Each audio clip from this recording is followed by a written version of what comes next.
다 같이 우리 조용한 기도함으로 수요 저녁 예배 우리 하나님께 드리겠습니다. 다 같이 조용히 기도하겠습니다.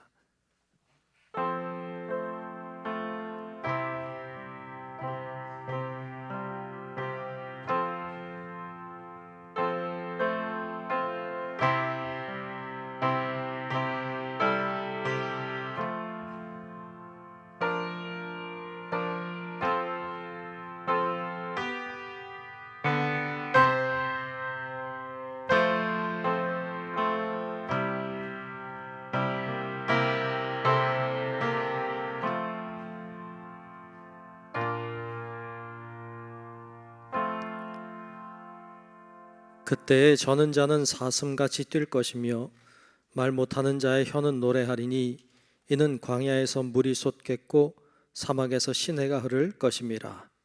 은혜로우신 아버지 하나님, 오늘 이 수요 저녁 시간에 저희들이 함께 하나님 앞에 예배 드리게 하심을 감사합니다. 마음과 뜻을 다하여 드리는 우리의 예배가 주님께 영광이 되게 하시고 우리 모두에게 큰 은혜 되게 하여 주옵소서. 시종을 주의 손에 맡기며 살아계신 예수님 이름으로 간절히 기원하옵나이다. 아멘. 다 같이 찬송가 400장 부르겠습니다. 찬송가 400장입니다.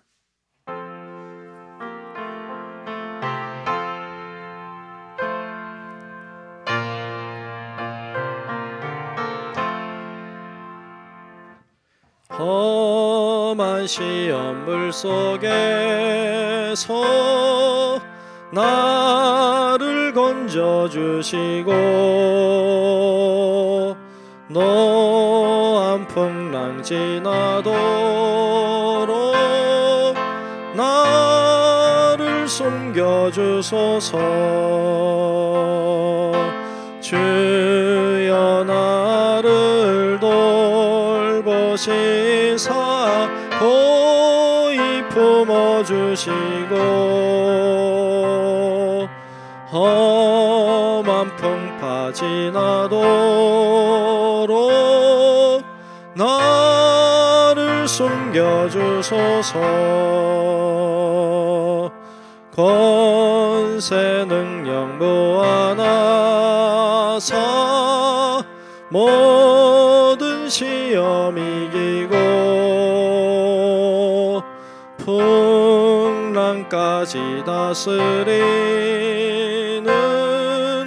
주님 앞에 비오니 주여 나를 돌보시사 고이 품어주시고 험한 풍파 지나도록 나를 숨겨주소서. 죄악길에 빠진 이 몸 캄캄한데 헤매며 부르짖는 나의 원 들으소서. 내 주여 주여 나를 돌보시사 고이 품어주시고 험한 풍파 지나도록 나를 숨겨주소서. 아멘.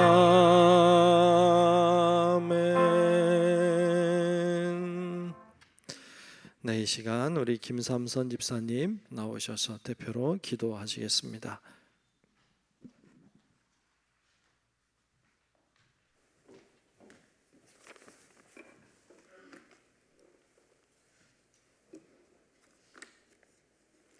사랑과 자비가 풍성하신 아버지 하나님 감사합니다. 죽을 수밖에 없는 우리의 영혼을 불쌍히 여겨 주의 거룩한 백성 삼아 빛의 자녀로 살아가게 하시니 감사합니다. 오늘도 주님이 주신 평안과 소망을 바라보게 하시고 주님 뜻 가운데 저희들을 불러 모아 예배드리게 하시니 감사합니다. 사랑의 반석 위에 우리 교회가 든든히 세워가게 하시고 기도의 등불이 꺼지지 않는 성령 충만한 교회가 될 수 있도록 도와주시옵소서. 이 시간 오로지 주의 성령님이 이곳에 임재하여 쪼개지고 갈라진 우리의 심령 위에 자비와 긍휼을 베풀어 주시고 자주장사 루디아의 마음을 열어주셨던 것처럼 저들의 마음 문도 활짝 열어주셔서 은혜의 시간이 되게 하여 주시옵소서. 계절은 흘러 오곡백과가 풍성히 익어가는 이 가을이지만 저희들은 아직까지 한 번도 경험하지 못한 코로나19라는 광야길을 걸어가고 있습니다. 주님, 이스라엘 백성을 구름기둥 불기둥으로 인도하여 주셨던 것처럼 이 나라 이 민족을 불쌍히 여겨 하루속히 모든 일상과 예배가 정상화될 수 있도록 인도하여 주시옵소서. 무엇보다 교회에서 많은 확진자들이 나오다 보니 세상 사람들에게 많은 지탄을 받았습니다. 더 이상 하나님의 영광이 가리는 일이 없도록 도와주시옵소서. 우리는 세상을 쫓아가는 것이 아니라 하나님을 쫓아가는 하나님의 사람들로서 세상을 이끌어가는 의정부 역할을 감당할 수 있는 믿음의 자녀들로 살아가게 하시옵소서. 지친 우리의 삶 속에 광야 같은 상황을 만날지라도 광야 너머 있는 하나님의 위대한 일을 바라보게 하시고 우리의 모든 성도들이 하나님의 주신 표대를 향하여 우러나 좌로나 치우치지 않고 하나님의 말씀의 빛을 따라 승리의 길로 인도하여 주시기를 간절히 원하며 예수님 이름으로 기도하옵나이다.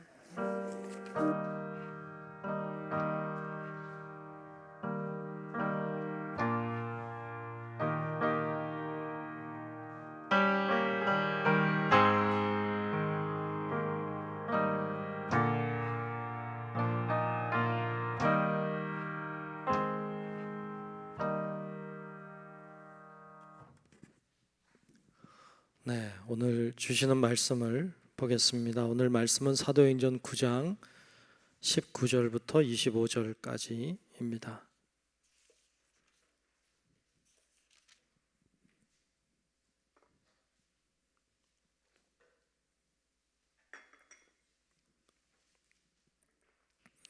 사도행전 9장 19절부터 25절까지 말씀을 보겠습니다.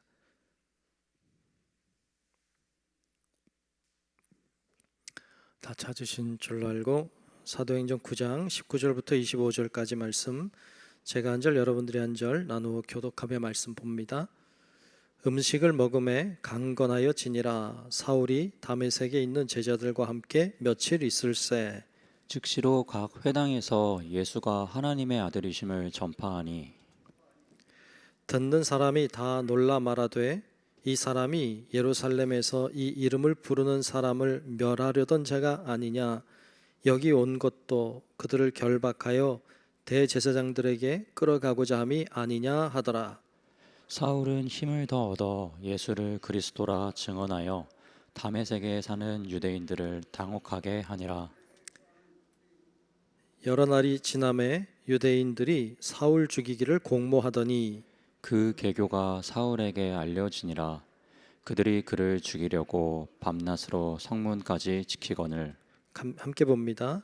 그의 제자들이 밤에 사울을 광주리에 담아 성벽에서 달아 내리니라. 아멘. 다 같이 아멘. 오늘도 주의 놀라우신 은혜가 우리 모두와 함께 하시기를 주의 이름으로 축복합니다. 아멘. 네, 오늘 변화된 바울이라는 제목으로 같이 말씀을 나누려고 합니다. 예수 믿는 사람, 또 예수님을 미워하고 또 예수 믿는 사람들을 싫어했던 바울, 그 바울이 다메섹으로 예수 믿는 자들을 잡으러 갔다가 가던 길에서 살아계신 예수님을 만나게 됐죠. 이 사건은 대단히 놀라운 사건이었습니다. 정말 놀라운 사건이었어요. 이 바울이라고 하는 사람이 완전히 변화되는 180도 바뀌는 이런 놀라운 사건이 되었습니다. 바울 한 사람이 바뀜으로 바울만 바뀐 게 아니라 기독교가 바뀌었고요. 역사가 바뀌었습니다. 바울 한 사람이 변화되니까요. 기독교가 달라지고요. 그리고 세계의 역사가 달라졌습니다. 이게 바울이라고 하는 한 사람의 변화를 통해 일어난 일들입니다. 한 사람은 한 사람이 아닙니다. 우리도 한 사람이지만 그냥 나 한 사람으로 존재하는 사람은 아무도 없습니다. 사람은 다 영향을 주고 받습니다. 그래서 나 한 사람은 나로 끝나지 않습니다. 다른 사람은 다른 사람 한 사람으로 끝나는 법이 없습니다. 다 영향을 주고 받으며 살고 있기 때문에 그렇습니다. 그래서 한 사람은 대단히 중요합니다. 나 한 사람쯤이야. 이 말은 너무 나쁜 말입니다. 나 한 사람쯤이야. 이렇게 말하면 안 됩니다. 사람은 다 영향을 주고받기 때문에 그렇습니다. 나 한 사람쯤 쓰레기 버리면 어때? 이렇게 생각할지 모르지만 나 한 사람쯤, 나 한 사람쯤, 나 한 사람쯤 이렇게 되면 나 한 사람쯤이 아니라 우리가 됩니다. 큰 영향을 미치게 되고 그냥 쓰레기 이렇게 버리면 그렇게 버려도 되는 줄로 알고 그냥 그렇게 쉽게 영향을 주게 되고 받게 되어 있습니다. 쓰레기 섬을 아십니까? 쓰레기 섬 보셨어요? 사진을 좀 볼까요? 네, 저 배가 보이십니까? 쓰레기, 저게 지금 강이나 바다입니다. 저렇게 쓰레기가 엄청나게 많이 있습니다. 다음 사진 볼까요? 네, 이게 물인지 쓰레기인지 속 안으로는 더 심할 것입니다. 이런 섬, 그 다음 사진 볼까요? 예, 이게 지금 태평양인데요. 태평양에 저만큼의 쓰레기들이 모여 있는 것들이 있답니다. 텍사스주의 약 2배라고 되어 있고요. 한반도의 약 7배 되는 쓰레기 섬. 네, 저게 태평양에 있는 섬, 쓰레기 섬들이라는 거예요. 엄청나죠, 그죠? 이런 쓰레기 섬들이 태평양, 대서양, 인도양 가릴 것 없이 엄청나게 많은 쓰레기들이 모여 있습니다. 그리고 그 쓰레기들을 찾아보면요, 한글로 써 있는 쓰레기 많습니다. 여러분이나 제가 버린 쓰레기일 수도 있습니다.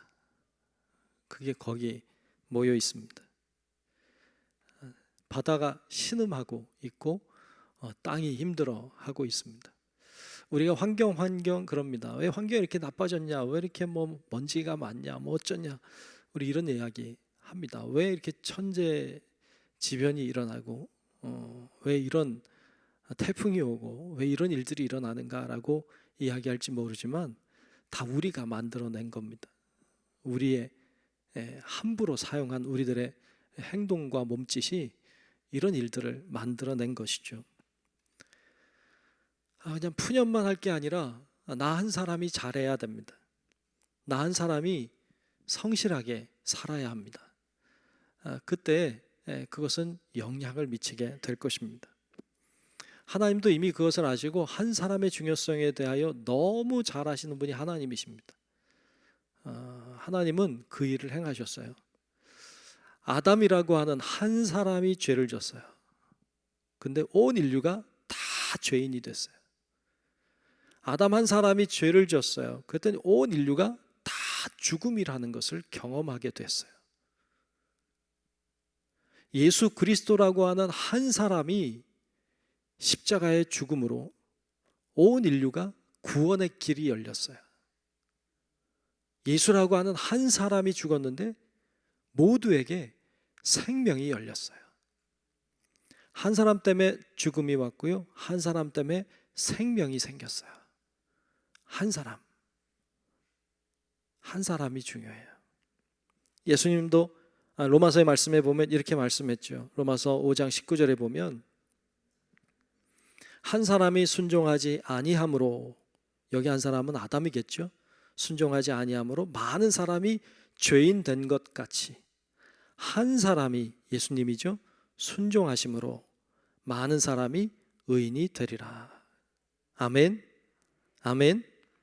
그래서 한 사람이 얼마나 중요한지, 이 한 사람의 위대함에 대하여 성경 우리에게 참 잘 들려주고 있습니다. 그래서 한 사람이 중요하다. 한 사람이 중요하다. 바로 내가 중요하다. 이걸 잊어서는 안 돼요. 나 한 사람이 정말로 예수의 사람이 되면 나 한 사람 때문에 온 가족이 구원받기도 해요. 나 한 사람이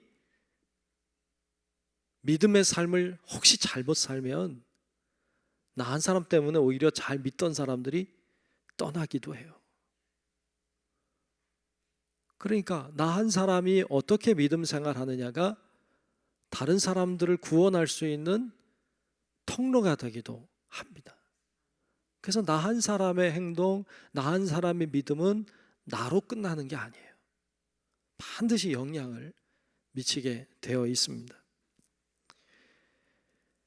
자, 그러므로 우리 성도 여러분들도 정말 나 한 사람의 믿음이 중요하다고 하는 믿음으로, 나 한 사람의 믿음이 나로 끝나지 않는다고 하는 깨달음으로 여러분 모두가 성실하게 믿음의 길을 걸어가고 예수 믿는 자답게 승리의 길을 걸어갈 수 있기를 주의 이름으로 축복합니다. 아멘. 예수 믿는 자들을 잡아들이기 위해서 다메섹으로 가던 바울이 예수님을 만남으로 완전히 변화되었습니다. 완전히 변화되어서 그가 오히려 예수를 증거하는 사람으로 바뀌었어요. 박해하던 자가 증거하는 사람으로 바뀌었어요. 기가 막힌 일이죠.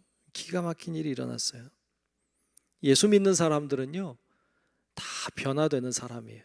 우리가 예수를 만난 사람도 우리가 같이 나눴지만 예수님 제대로 만나면 다 바뀌었어요. 바울도 그래요. 바울도 바뀌었어요. 그래서 오늘 우리가 19절부터 봤습니다. 19절 말씀 다시 한번 보겠습니다. 19절 20절 말씀 보면 음식을 먹음에 강건하여지니라. 그렇죠? 음식도 못 먹고 있었죠. 근데 먹음에 강건하여지니라. 사울이 다메섹에 있는 제자들과 함께 며칠 있을새 즉시로 각 회당에서 예수가 하나님의 아들이심을 전파하니 그랬어요. 박해하러 다메섹에 들어왔는데 다메섹에서 오히려 예수를 증거하는, 예수가 그리스도라고, 예수가 하나님의 아들이시라고 회당에 다니면서 증거하는 사람으로 변화됐어요. 바울은 앞을 못 보게 됐었잖아요. 근데 아나니아라는 사람이 와서 그에게 기도할 때 눈에서 비늘 같은 것이 떨어졌다. 그리고 새롭게 세상을 보게 됐죠. 새롭게 보게 된 세상은 이전의 세상과는 다른 세상이었어요. 예전에 보이던 세상과는 전혀 다른 세상이 그의 앞에 펼쳐졌어요. 그는 그 광경을 통해서 그런 것을 경험했을 거예요. 보게 하시는 이도 하나님이시고 보지 못하게 하시는 이도 하나님이시다. 그리고 하나님을 바라보고 세상을 보니 세상이 다르게 보이는구나. 이런 경험을 분명히 했을 거예요.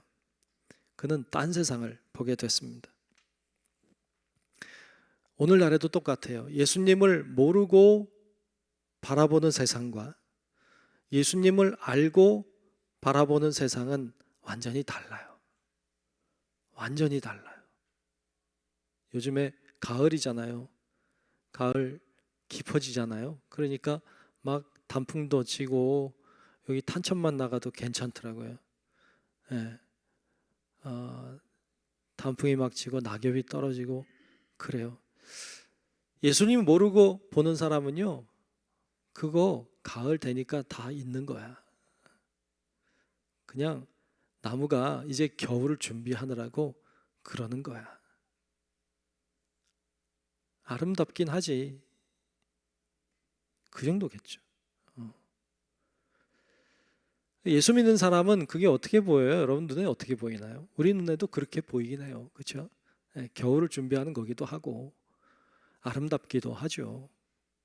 근데 그게 어떻게 보면 자연의 흐름도 하나님의 섭리인데 하나님의 섭리가 보여야 되는 거죠. 하나님이 또 겨울을 준비하고 계시는구나. 곧 겨울이 오겠구나. 이 모든 자연 만물도 형형색색으로 하나님을 찬양하고 있구나. 여러분, 이런 게 보여야지 믿는 사람 아니에요? 네. 예수 믿는 사람들은요, 그런 게 보이는 거예요. 하나님의 섭리가 보이는 거예요. 하나님의 일하심이 보이는 거예요. 그러니까 예수를 모르고 보는 세상과 똑같은 건데, 예수를 알고 보는 세상은요, 완전히 달라요. 또 달라야 돼요.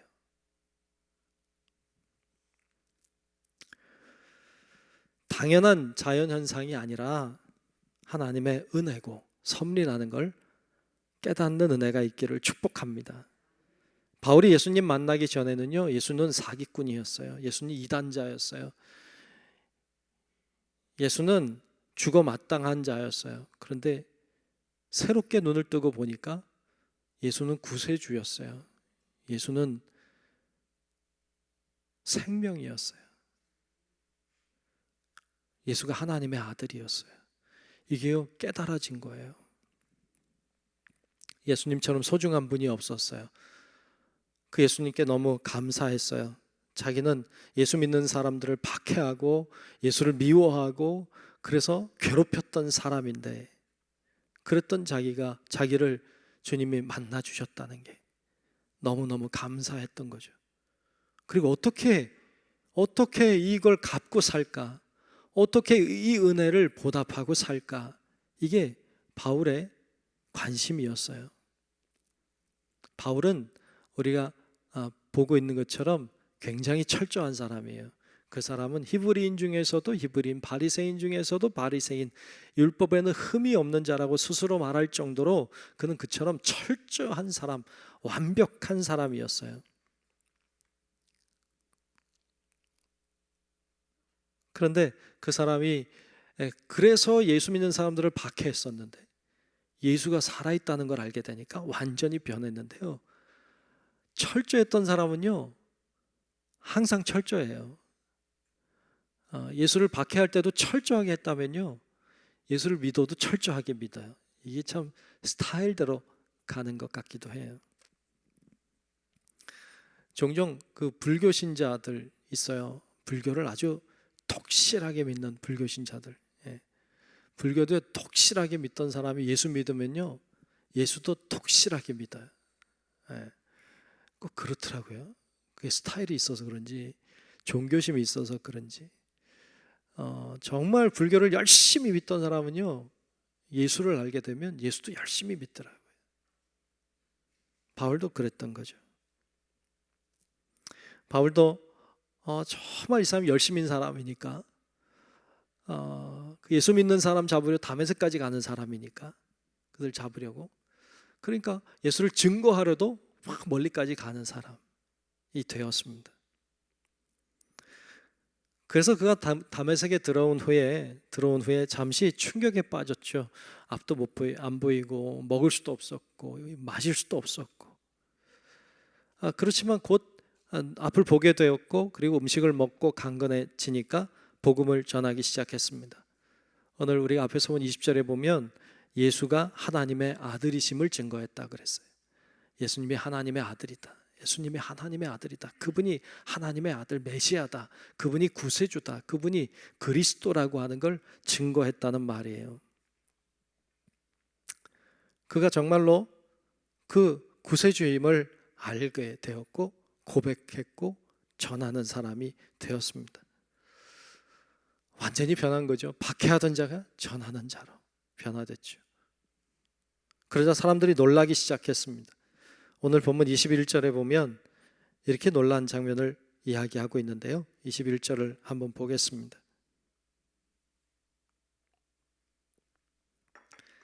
21절, 듣는 사람이 다 놀라 말하되 이 사람이 예루살렘에서 이 이름을 부르는 사람을 멸하려던 자가 아니냐, 여기 온 것도 그들을 결박하여 대제사장들에게 끌어가고자 함이 아니냐 하더라 그랬어요. 듣는 사람들이 다 놀랐어요. 바울의 말을 듣는 사람들이 다 놀란 거죠. 그리고 이 사람 우리가 알지 않냐? 이 사람 예루살렘에서 믿던 사람들 그렇게 잡아들이던 사람이잖아. 담에서 여기 온 것도 예수 믿는 사람 잡으러 왔던 사람이잖아. 서로 그런 얘기하면서 야 근데 어떻게 사람이 이렇게 변했대? 어떻게 사람이 이렇게 달라졌대? 웬일이래? 뭐 이랬겠죠. 나름 유명했던 사람일 것 같아요. 그래서 이 명성을 날렸던 이 바울이었겠죠.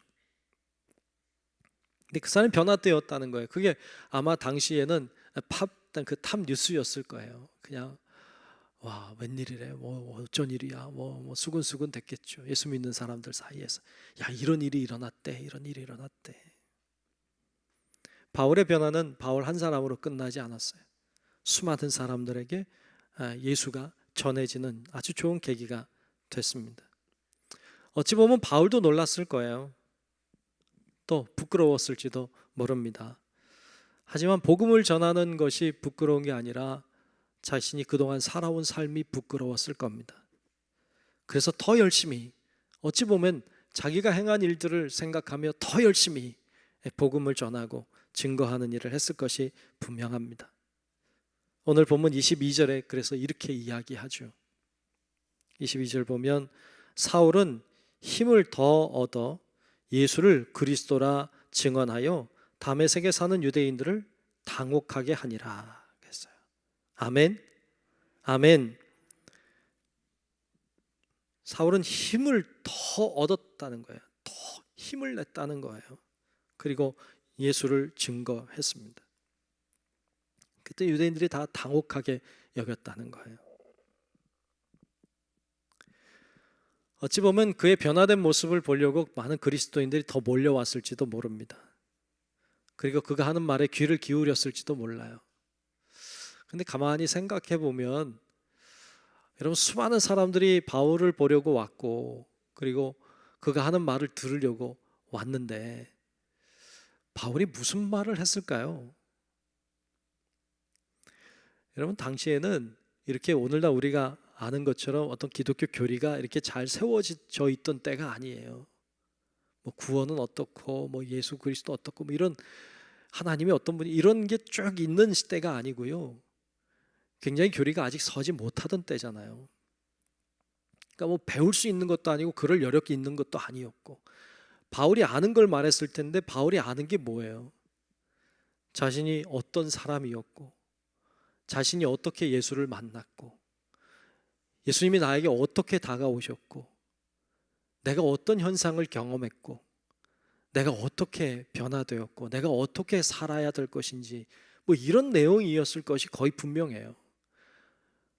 자신에 대한 이야기를 했겠죠. 내가 예수를 어떻게 만났고 뭐 어떻게 경험했고 난 어떻게 살 것이고 뭐 이런 내용을 얘기했을 것이 분명해요. 그런 이야기들이 사람들에게 영향을 미쳤을 것입니다. 그리고 그 이야기를 듣는 사람들이 야 예수님이 진짜 살아계시는구나. 야 정말 그분이 살아계시는구나. 그분이 정말로 섭리하고 역사하고 계시는구나. 이 사실을 수많은 사람들이 깨닫고 경험했을 것이 분명합니다. 바울 한 사람이 이런 놀라운 파장을 일으키고 있습니다. 사실 바울은 특권층의 사람이잖아요.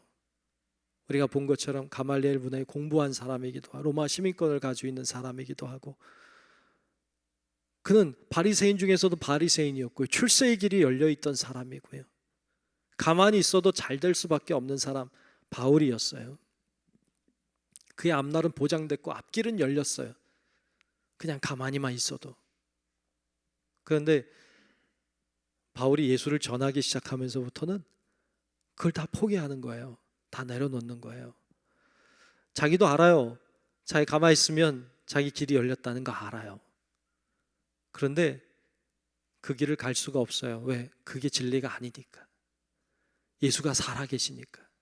그러니까 내가 모른 체하고 비진리로 갈 것인가 아니면 알고 있는 진리의 길을 갈 것인가 결정해야 될 때 바울은 서슴없이 자기의 명예도 자기의 권력도 자기의 미래도 꿈도 다 내려놓고 진리를 따라가기로 한 사람이에요.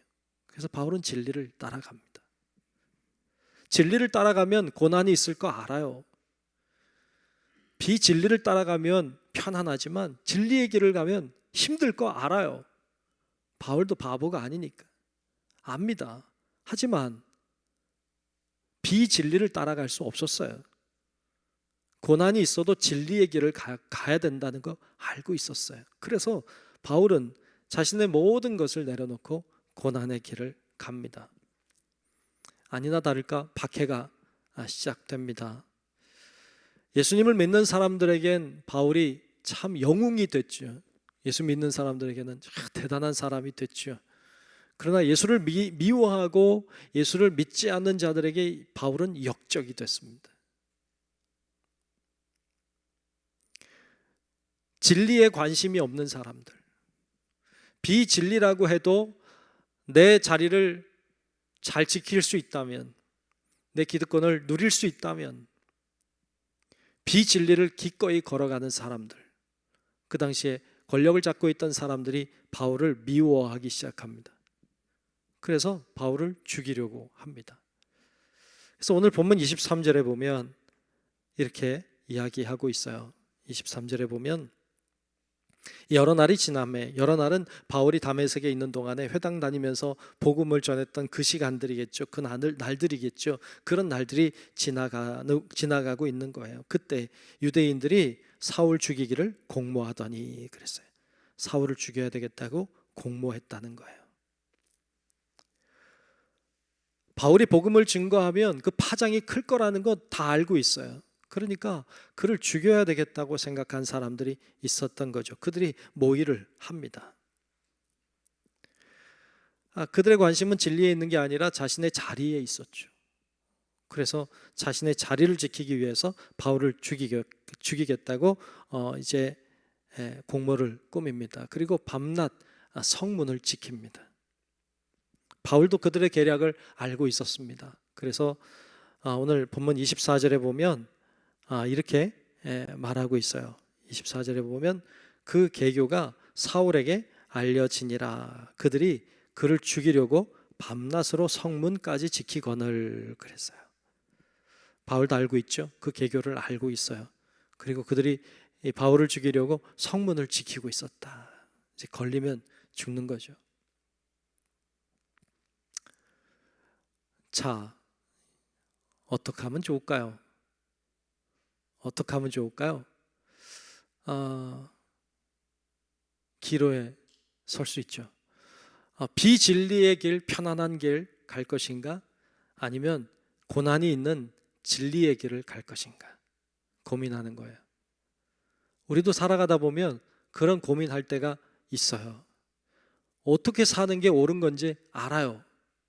그런데 그리 가면 힘들어요. 그리 가면 손해야. 그리 가면 아픈 거야. 그 길로 가지 않아요. 그리고 편안한 길, 좋은 길, 그 길로 가요. 그런 경우가 우리의 삶 가운데도 많이 있잖아요. 바울은 그렇지 않았어요. 바울은 손해봐도 진리의 길, 말씀대로. 이게 바울이었죠. 바울은 우리와는 좀 다를 수 있겠다. 뿐만 아니라 지금 자기를 죽이려고 하는 세력들이 있어요. 어떻게 하면 좋을까요? 진리의 깃발을 들고 맞서 싸울까요? 아니면 도망갈까요? 그래서 갈등이 있는 거죠. 이들과 맞서 싸울 것인가? 아니면 도망을 갈 것인가? 바울이 선택한 건 뭘까요? 바울이 선택한 게 뭐예요? 바울이 선택한 건 도망가는 거였어요. 도망가는 거. 좀 부끄럽겠죠? 오늘 본문 25절에 보면 바울은 이렇게 했다고 나와요.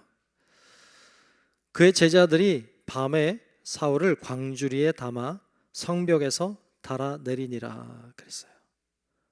밤에 사울을 광주리에 담아가지고 성벽 아래로 이렇게 끈으로 이렇게 했겠죠. 해서 이렇게 달아서 내려가서 도망갔다는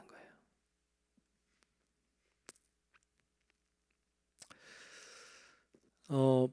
바울은요, 이게 좀 부끄러웠던 것 같아. 그래서 요즘에 우리 고린도 후서 말씀 영상 기도회 우리 특별 기도회에서 하고 있는데 고린도 후서 말씀 보면 11장에 보면 이 이야기를 거기서 하고 있죠. 예, 거기서 그런 얘기해요.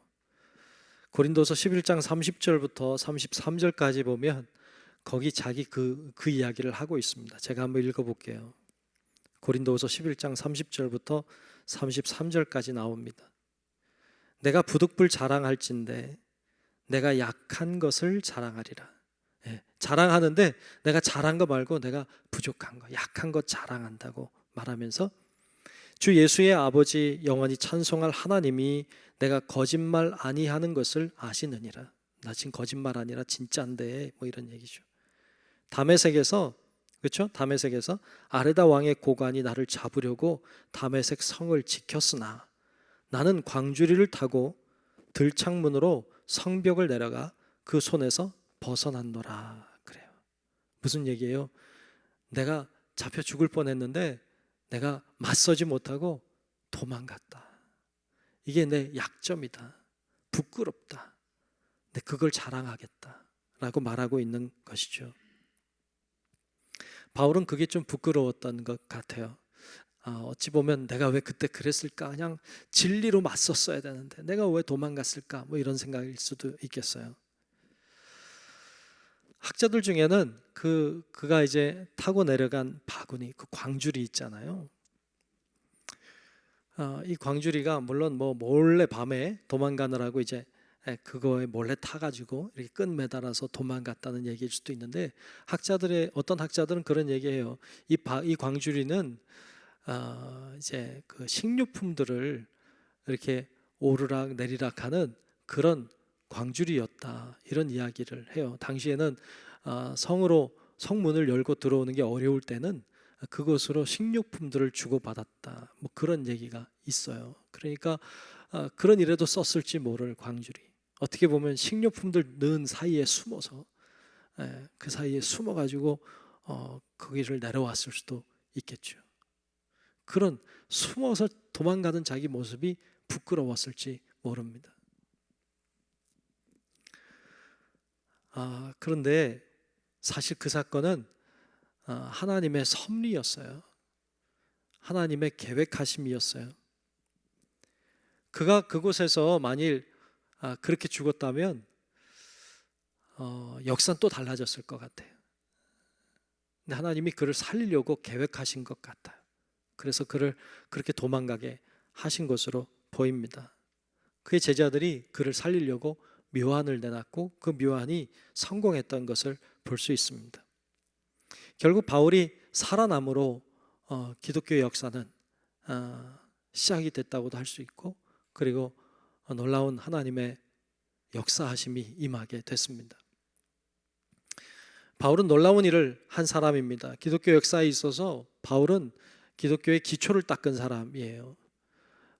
교리가 없던 때에 기독교의 기초를 마련한 사람이기도 하고 그의 기초 위에 오늘날 교회가 서 있기도 합니다.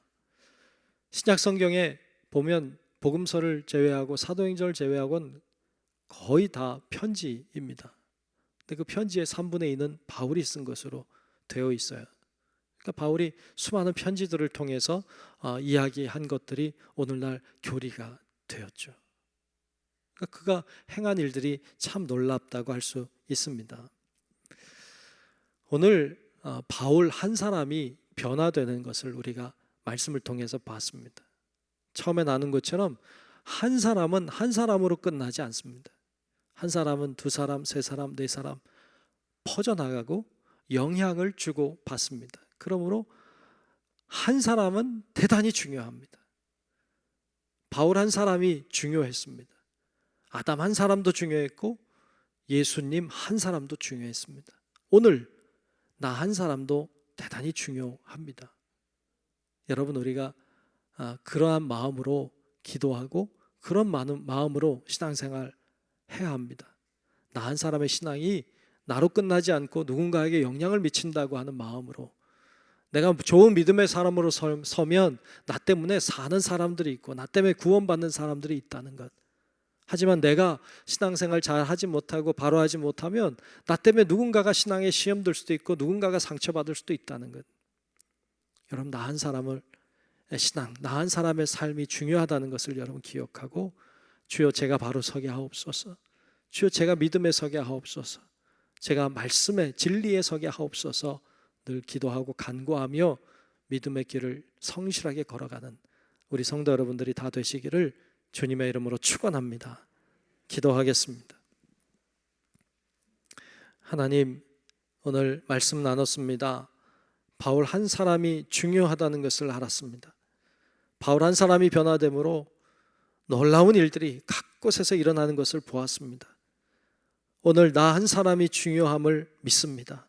내가 믿음에 서게 하시고 진리에 서게 하시고 말씀에 서게 도와주셔서 나 한 사람을 통하여 죽어가는 영혼들이 살아나고 소생함을 얻고 변화되는 일에 쓰임받는 우리 모든 성도들 되게 해 주시옵소서. 예수님 이름으로 간절히 기도하옵나이다. 아멘. 우리 찬송가 401장을 함께 부르겠습니다. 찬송가 401장입니다.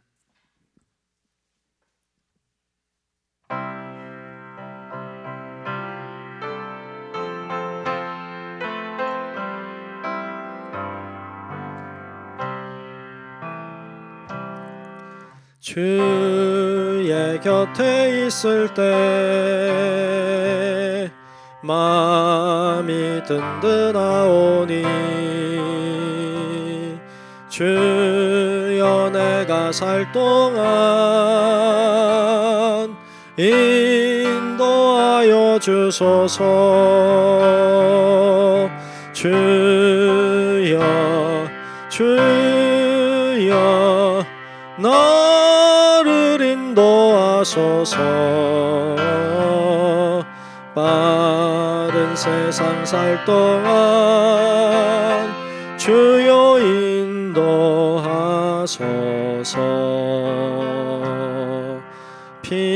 피난처인 예수여 세상 물결 엄할 때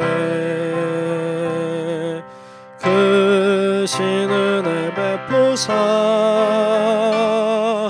나를 숨겨주소서. 주여 주여 나를 인도하소서. 빠른 세상 살 동안 주여 인도하소서. 세상 풍파 지난 후 영화로운 나라와 눈물 없는 곳으로 들어가게 하소서. 주여 주여 나를 인도하소서. 빠른 세상 살 동안 주여 인도하소서.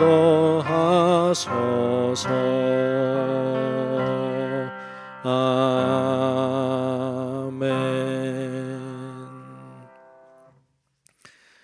교회 소식 전하겠습니다. 이번 주일은 추수감사 주일입니다. 정성된 예물 그리고 과일 한 가지씩 준비해서 드리며 하나님 앞에 예배하겠습니다. 특별기도회가 영상기도회가 진행 중에 있습니다. 이제 며칠 안 남았는데 여러분 끝까지 열심히 잘 참여하시기를 바랍니다. 고3 수험생, 취업생 위한 기도를 잘 해주시기 바랍니다. 성전 강단미와 봉사, 헌금 봉사 신청을 받고 있습니다. 여러분 게시판 보시고 신청도 많이 해주시면 좋겠습니다.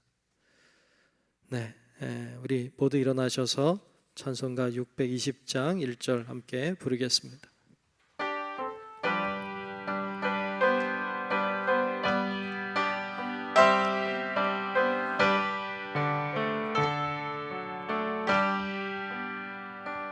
여기에 모인 우리 주의 은총 받은 자여라.